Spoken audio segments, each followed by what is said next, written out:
Some films were harmed in the making of this podcast.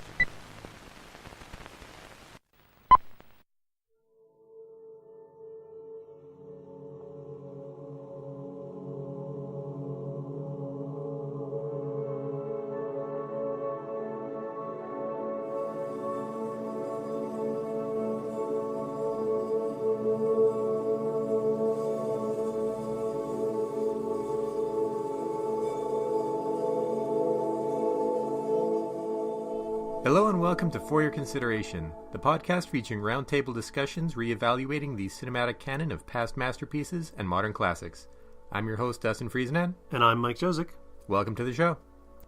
This week we have the second episode in our annual Halloween October Fright Fest Spooktacular, where we traditionally have been taking two movies and comparing them. This year we've been taking foreign horror films and their Hollywood remakes. And last week featured the Spanish film Record and the American version Quarantine.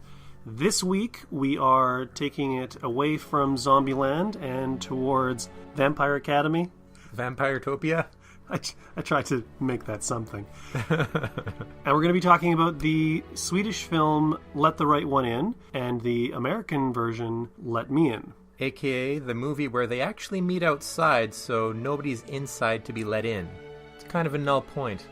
But just before we get to the spooky festivities, we have a couple shoutouts that we wanted to make. There's actually been a surprising amount of activity on the YouTube channel, particularly on the Thing episode, which is kind of our runaway most popular episode, if anybody didn't know.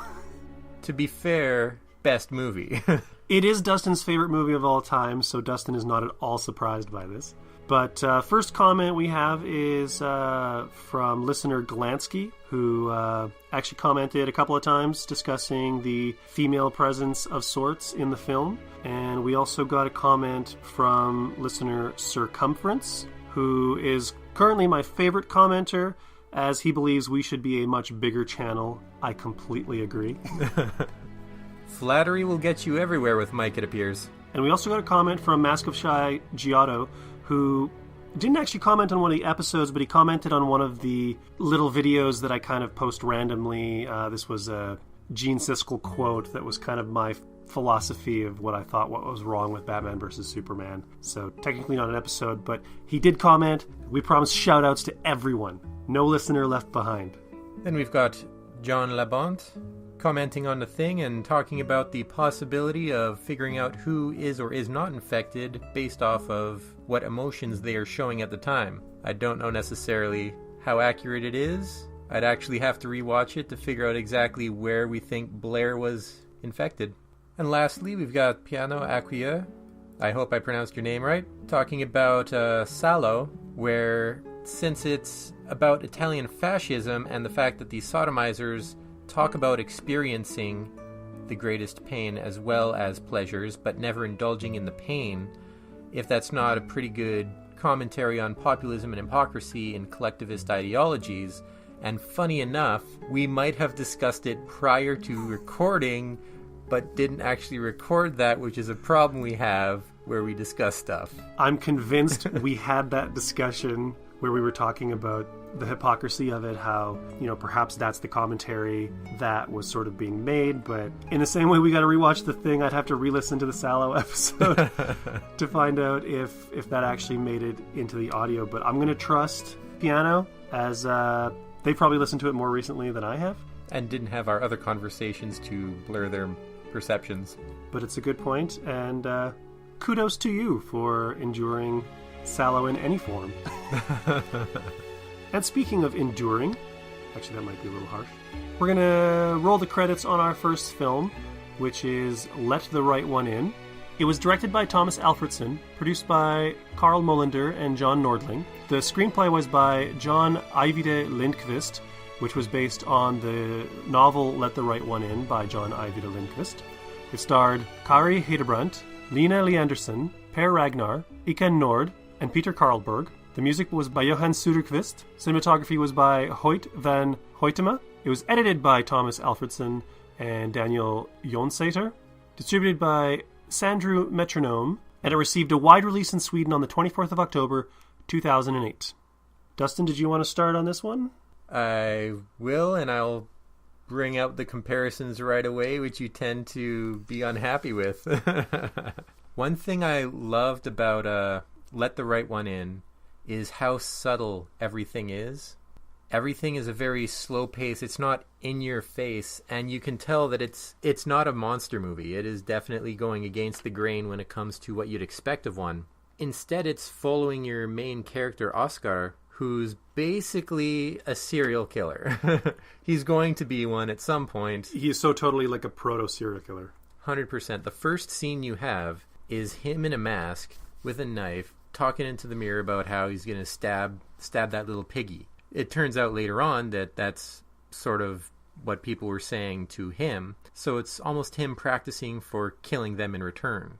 I think the most prominent argument for that is how he takes the torture and the bullying. In any scene in the film, he regains his composure so quickly and kind of creepily after every moment of torture that he endures. He already seems, without jumping into the performance that we got from Cody Smith-McPhee in the remake, he seems so at ease with it. He's already made his peace that he's going to be tortured, and it just, I don't know, there's this level, the newspaper clippings that he was collecting, he has this macabre interest in crime and murder. He's already answering the questions of the investigators as they sort of quiz the students on serial killers, which I guess is a thing that happens in 1980s Sweden. Like, this kid is far gone. This kid is already very far over the edge and just sort of looking for an enabler. Enter Ellie. His first friend, it would appear, who introduces herself in a very nice way. When she jumps off the jungle gym and it's a very slow descent, it's something that's so small, but I noticed it right away, and it was a very nice touch. I agree. I've seen the film previous to this, and I almost missed it. I missed it the first time. I almost missed it the second time until you pointed it out, and I realized she's still reaching the ground. But one of the first scenes they have together, she mentions how she overheard him in the mask with the whole stabbing the Piggy thing, and seeing him stabbing the tree at another point. This really builds into a couple other scenes with Ellie later on, where she's just sort of staring at him. When she crawls into the bed with him and is just staring at the back of his head, telling him what to do, the whole thing seems so very manipulative to me, that she's doing that in order to get the exact reaction out of Oscar that she wants. You can see earlier on, there's the issues with her current handler, and you can really feel like she's working on a replacement by the time that becomes an issue. I wrestle with that. I really wrestle with that because I do think that there is like a genuine sort of interest and affection, because I'd feel that she probably hasn't had a lot of contact where someone just treats her normally. She either has food or she has her, creepy pedophile handler or blood provider. So I think there's an attraction to talking to somebody who doesn't care what she is, just interested in her. And he's not explicitly a pedophile. I'm just going to jump in quickly. He's not explicitly a pedophile in the movies. No. In the book, he is.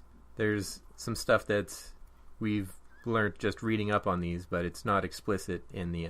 And if we qualify that, we should also qualify that we're going to use the pronoun her to talk about Ellie, even though it's revealed in the book, although not in the film, that she was a he who was castrated prior to becoming a vampire, or at the same time, around the time. And this actually feeds into an idea where she tells Oscar several times, "I'm not a girl." Or, "Would you like me if I wasn't a girl?" And a scene where Oscar spies on her changing, and you get a quick glimpse of mutilated genital area. But not really, it's not really explored, but you know that something is up.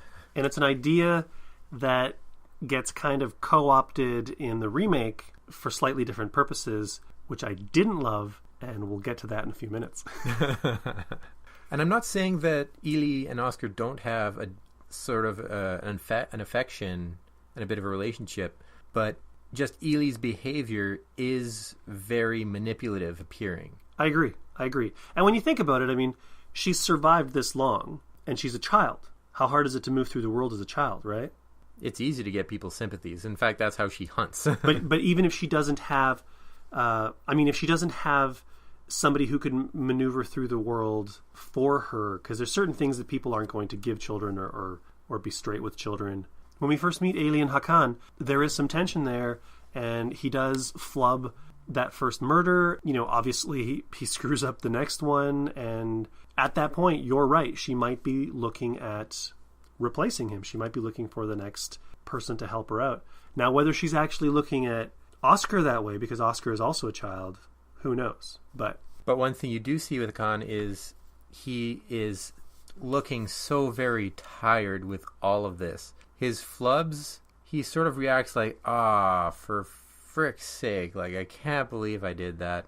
Even the second one where he knows he's caught and he pours the acid on his face, it's almost like a relief to him. But then he offers himself to Ellie and just accepts his own death, just sort of as an end, almost like it's finally over. And I do think that he genuinely cares for her and is trying to help her, but I agree. I think he's probably been doing this for a long time. And he's not a serial killer. He is a serial killer, but it's not in his nature. He's almost forced into it by obligation, whatever obligation that they don't explicitly name in the movie. Something that I really loved about this movie that I think really fed into the tone of it in a way that I responded to was kind of no matter where we were, whether we were indoors or outdoors, day or night, everything had this kind of institutionalized lighting. It was this, I mean, it was really well photographed and really well lit, but it had that sort of bluish, fluorescent, cold sort of tone to it. And I think that did a really good job of setting the tone of the film, setting a tone of the existence that Oscar lives in. You know, there's the director, Thomas Alfredson, has spoken about how the adults basically, they're kind of out of touch. They're there and they're capable of doing something about all of the things that are going on in these kids' world, but they choose to either knowingly or unknowingly throw a blind eye to it, and they're essentially useless to anybody for anything. There's a coldness there, I guess is kind of what I'm trying to say. I'm really trying to push this cold idea. And here's where I think we should introduce the second film so we can start getting some more direct comparisons going on. Okay.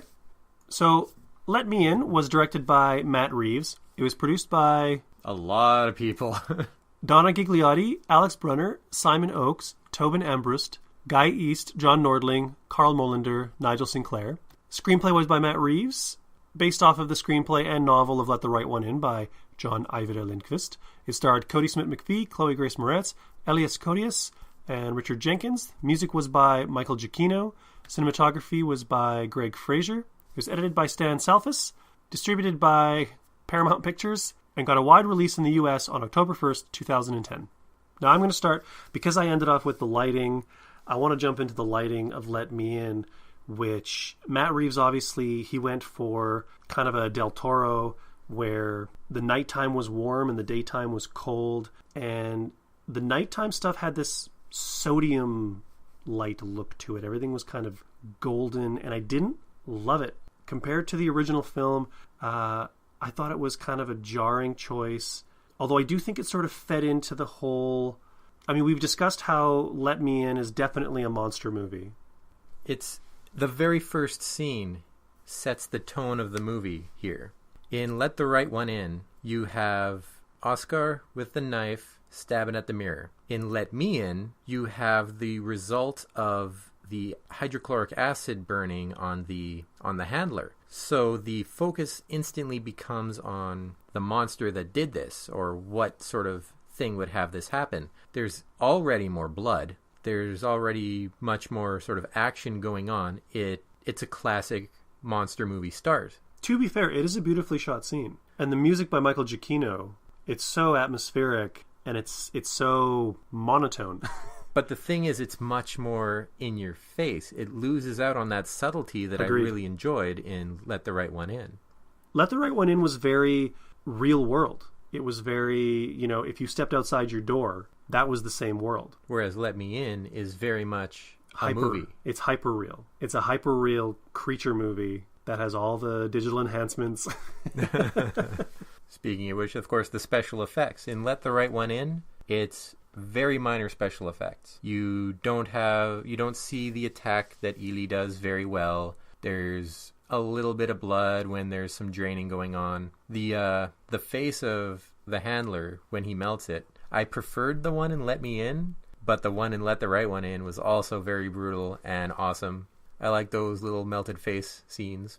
But one that I know you loved and I loved was the scene at the pool where Ellie comes in to save Oscar, and you see the one kid just getting dragged away through the pool. That was fantastic. It was so much more effective, I think, in the original than it was in the remake. And also, in the original, the final scene where it shows the dead kids, there's the one kid that was left alive, which is so much more poignant. And it was the one kid who didn't really get involved much in the violence on Oscar. It was the one who sort of stepped back.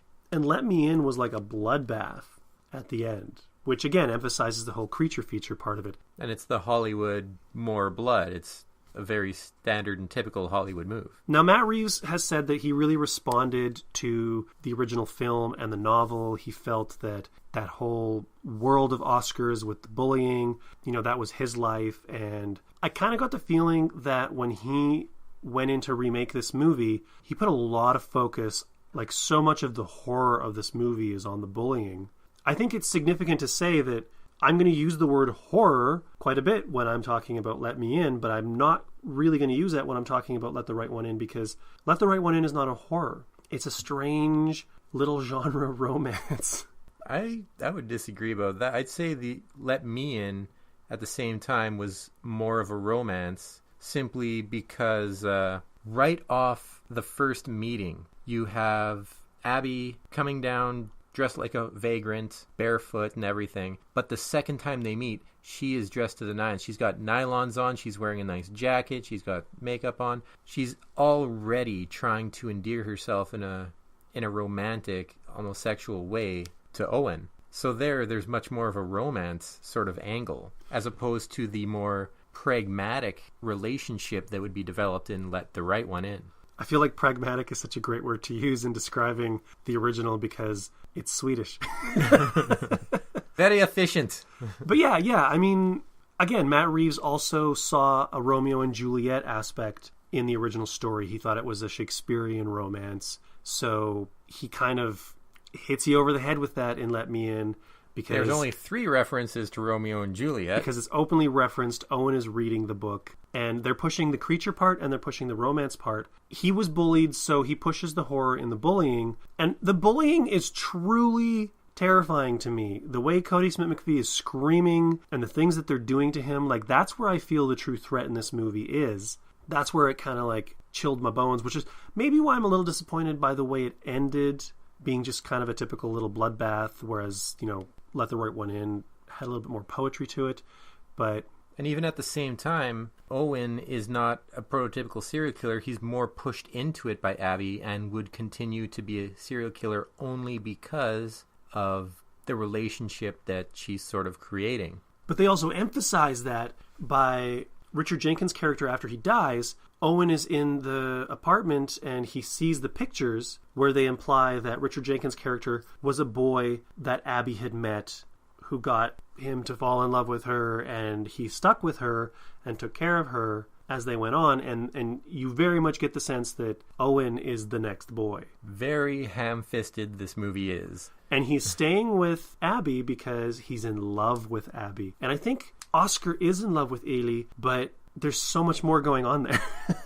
Whereas I'd say that they're both sort of opportunistic psychopaths or sociopaths who are using each other and have as much of affection that they could have for anyone, but they're already deranged enough that it's, as I said, the pragmatic sort of relationship. This would work for both of us, and it will work for both of them. Absolutely. It'll be the best case scenario for them, not for the rest of the world. In a weird way, I would almost compare sort of the romance in Let the Right One In, even though it's played out in a very pragmatic way. There is this charming love story, and these two are very kind of weirdly sweet together, even though they're both, she's a vampire and he's a creepy kid. It reminds me a little bit of True Romance, the Quentin Tarantino written Tony Scott film, where ultimately that is a romantic story, and it is like a sweet, charming romance between these two characters, but it's inserted into this crazy, over-the-top, Tony Scott action movie, bloodbath, Tarantino written thing. But even though you experience all these weird things, you still come out of it thinking that was kind of a sweet romance. Sort of feel that when I see Let the Right One In. I might be stretching it, maybe. One scene that appears in Let the Right One In that doesn't in Let Me In, or at the very least is heavily changed, is when Ellie doesn't quite kill the girlfriend. That entire subplot, all those characters are written out in favor of the policeman. Absolutely. Not to mention in Let Me In, they throw in some unnecessary tits right off the huff, which I notice in anything in Hollywood. It's a horror movie, it's Hollywood, gotta have a tit, and it made no real sense to the film. It was unnecessary. It just didn't need to be there. But the girlfriend in Let the Right One In, she slowly became another vampire and was wandering around just trying to deal with it herself, and until she was attacked by the cats. That's such a great scene. Oh, it's a ridiculous scene, but it is hilariously awesome at the same time.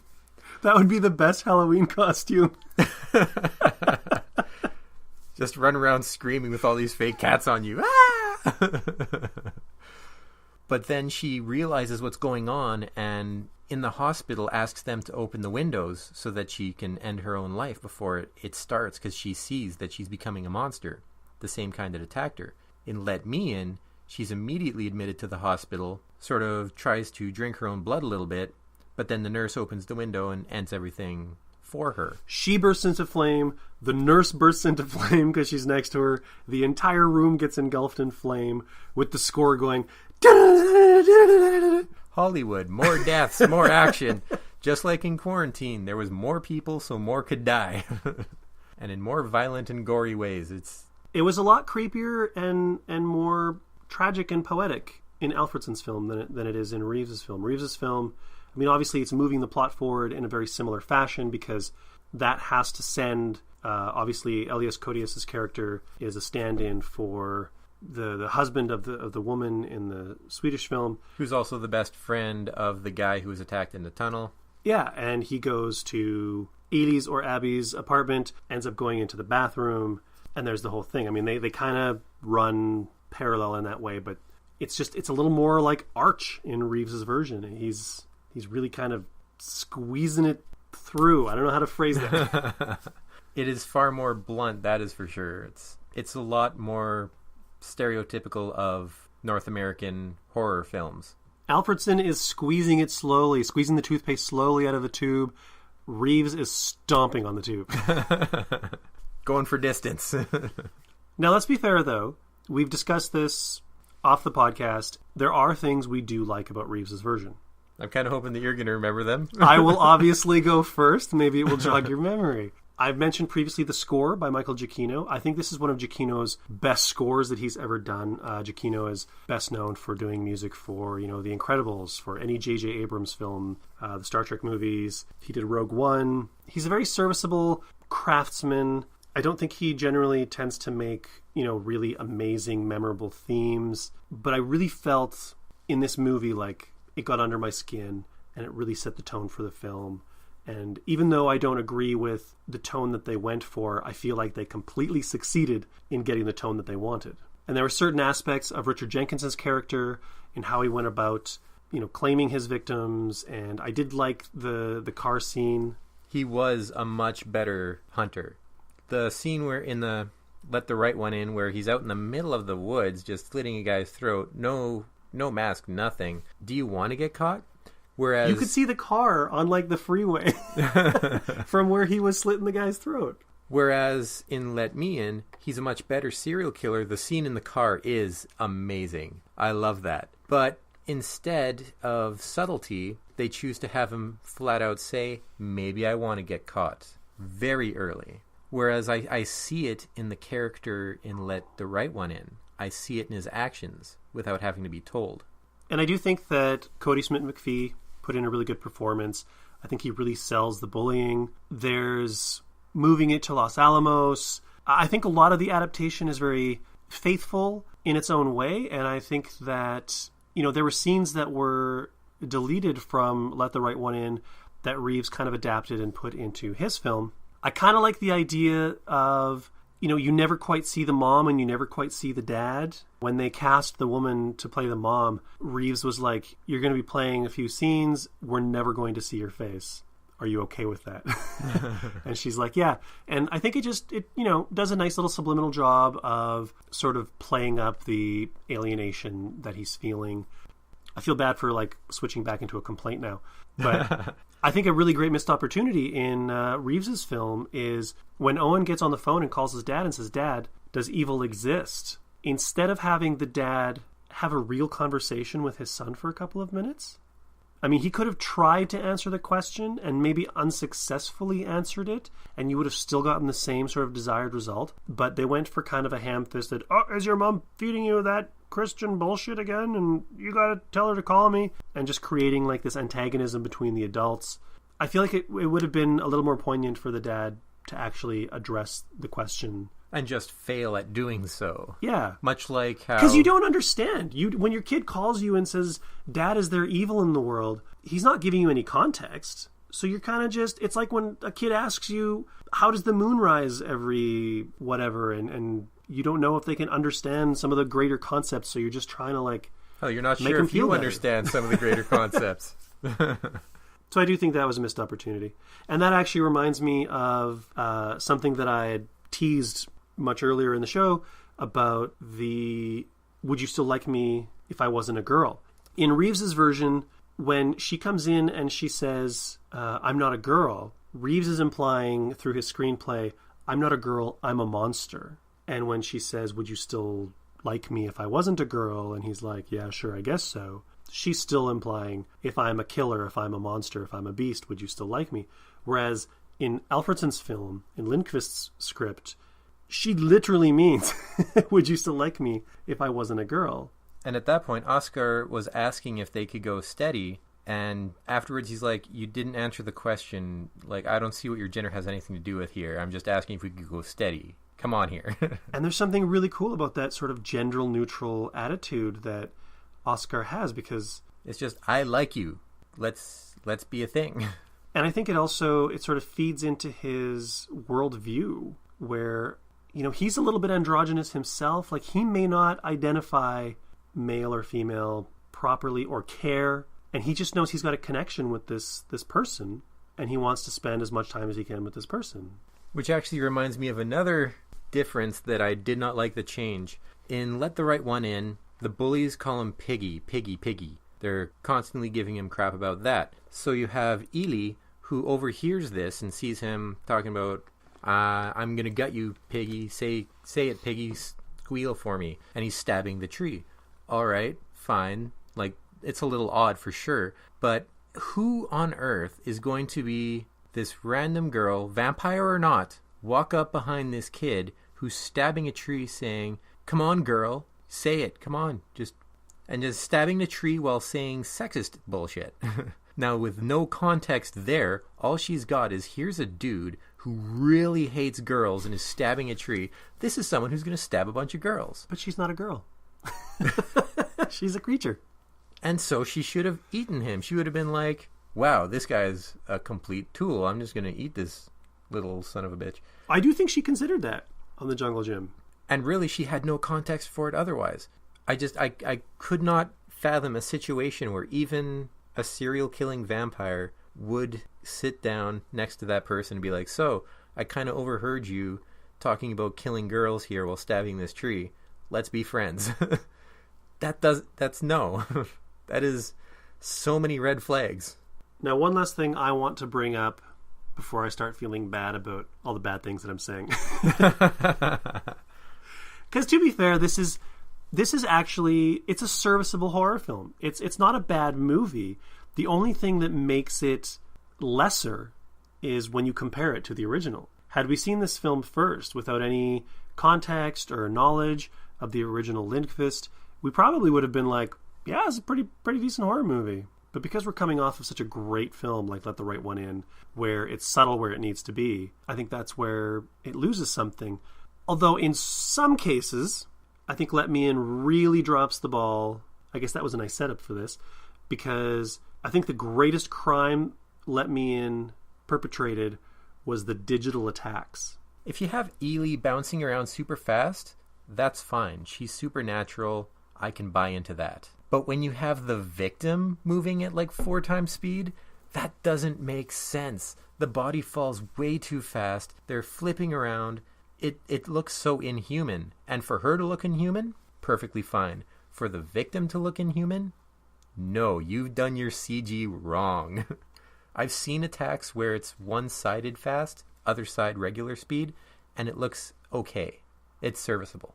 The bathroom attack just looked ridiculous, and the attack in the tunnel, in the underpass or whatever, was also pretty terrible. And they also amped up the creature look on Abby. They didn't really do that with Ellie, and I think you sort of need to keep that character as human as possible in order for that story to really resonate the way you want it to resonate with an audience, because you need to kind of relate to her condition. And as soon as you start, putting on a little extra face makeup and, teeth prosthetics and digitally changing limbs and whatever, it loses its connection. But that fits in with the sort of amped up, hyper real tone and attitude of the film. But I don't know. I feel like we're kind of talking in circles now, but that is truly like the worst crime that Let Me In commits. But at the end of the day, I enjoy both movies. I simply enjoy Let the Right One In more. I think Let Me In fails more than Let the Right One In fails. But I think that if you had never seen Let the Right One In, Let Me In would be a perfectly serviceable horror film. Oh, absolutely. As I said, it's not a bad movie. It's just not as good an interpretation of the novel Let the Right One In. I would recommend Let Me In as a curiosity to someone who is familiar with the original, just to say, hey, here's the other version of it. But yeah, if anybody asked me to recommend, I would definitely say Let the Right One In. But that's just about settle it for this special Spooktacular Fright Fest episode, however we call it. If you guys have any comments on either film or our opinion of them, feel free to contact us through any of our social media. We're on Facebook, Instagram, Twitter. If you get the show off of iTunes, rate and review us. Like, follow, share. Let people know about the show. And, everybody keep commenting on YouTube, because that's fantastic. And we love to hear what you guys are saying. Anything you guys leave as a comment, we will give you a shout out. Anything you say can and will be used against you in a future episode. So thanks again so much for joining us. And be sure to come back next week when we will have our 3rd episode of our 2nd annual October Fright Fest Spooktacular. And we'll be featuring the films A Tale of Two Sisters and its remake, The Uninvited. So we'll be moving over to Korean ghost stories. So take care, stay scared, and we'll see you next time on For Your Consideration. Bye. So long.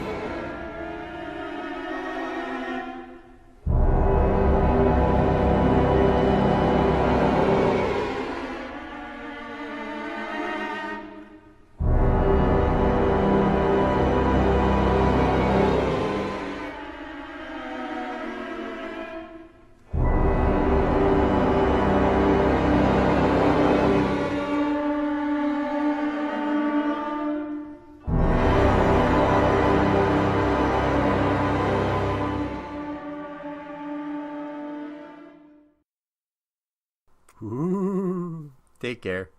I'll cut that out. I was hoping you'd go on For Your Consideration.